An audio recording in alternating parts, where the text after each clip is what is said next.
Merry Christmas! I'm Rose English and I'm here to answer some questions for the UK Indie Lit Fest 2018. So the first question I was sent was, what am I working on? So I've just finished a little Christmas book called Young Ebenezer. It's a new version of A Christmas Carol based on the classic by Charles Dickens about a little boy who hates sharing. And of course, you've got the classic ghosts that come back and help him make amends.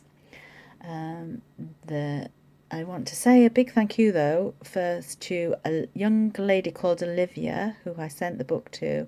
She absolutely loves it, and my book lover friend Beverly Hopper. Um, Thank you so much. You made my Christmas day that you love the book so much. Thank you for sharing. Um, okay, sorry, got a bit distracted there. So, three fictional characters to be on a desert island with. Um, it's got to be Grey Wolf from Crimson Moon. Now, this is one of my favourite reads of the year, by my lovely friend Sherry A. Wingler. And Grey Wolf is my book boyfriend. He's the one who's going to protect me on the island. And the second person on the island I would have comes from the Dragon Dreamer series, and it would be Scree, the shape-shifting octopus healer. She'd be able to help us out when we got into any fixes, and of course she could go under the sea and collect any healing seaweeds and plants from below the water. My third one would be Rover Andom from J.R.R. Tolkien's book. A little known book, but it's a beautiful little tale. He wrote for his son when they were on holiday one day, and the little boy lost his toy dog. This is the story of Rover Andom, who was very naughty, and he was barking and biting the wrong person. That person actually being a wizard who turned the little dog into a toy. I think he'd be nice company for on the island. So, what am I reading right now? I don't know if I really should tell you because it's a new book that is not even in production yet. It's by my lovely friend Maria Gibbs, and I'm doing the first proofread before it goes off for full editing. And it's called Sins of the Father. It's about Carlos, one of the characters from her first book, The Boy from the Streets. A Boy from the Streets, sorry. Carlos's story is heart-wrenching.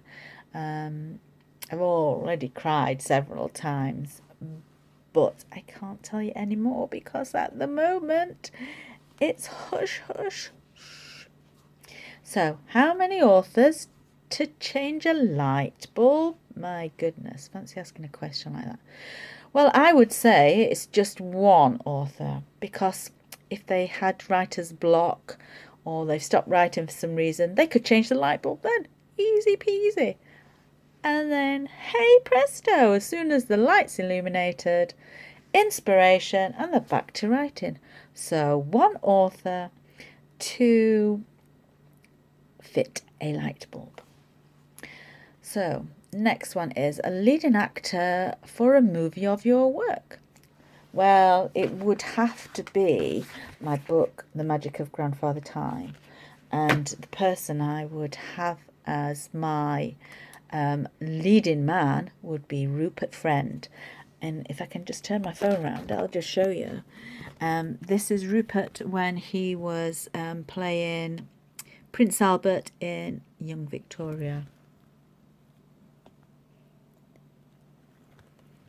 Perfect person to play Cole Clement in The Magic of Grandfather Time. So, author, dead or alive, who I'd like to meet. I would like to meet Lewis Carroll, author of Alice in Wonderland, and some of the nonsense poems are amazing. And he was a brilliant mathematician and photographer, so I think he'd be very interesting. person alive I am hoping to meet one day is my mentor and our friend Sherry A. Wingler. So watch out, Sherry. I'm going to come and meet you maybe one day, or you come over to the UK and see us all here. Right, next question. Something the readers don't know about me. Okay, well, most people know I'm a massive reader. I'm a readaholic. But do they know that I start reading first thing in the morning? Once I've parked my car in the multi-storey car park, it's about 10 minutes walk to the hospital where I work. And I read while I'm walking. I've been doing it for years and I've only really had one near miss, and that was when the sun was really bright and just glaring off, and it was glaring off a lamppost and I almost walked into it. Tell a lie, I had a near miss with a cyclist. The green man was in my favour. The green man told me to cross the road. Two people had gone ahead. The cyclist came through the red light and stopped immediately in front of me. Blamed me because I was reading my book, crossing the road, but he jumped a red light. Stupid man. And finally, my favourite line or phrase from a book comes from A Stargazing by Linda Gillard. This is one of my all-time favourite reads. It's a beautiful distraction for me. It's about Marianne Fraser. She's a very strong heroine of the story. Not only is she blind from birth, but she's fiercely independent. And she says that music fills her world. She's a great lover of opera. And she says it pours a vision of a wider world into her ears. Pours a vision of a wider world into her ears. Lovely. I love the story. But what I like also about this is she is very sensitive of her surroundings, and she meets a big, strong bear of a man, Kia, when she's listening to the trees. And she asks, if the colour of your hair were a smell, what would it be? He says it's a rich brown that goes red in the summer. But she says, that's useless. I need smells.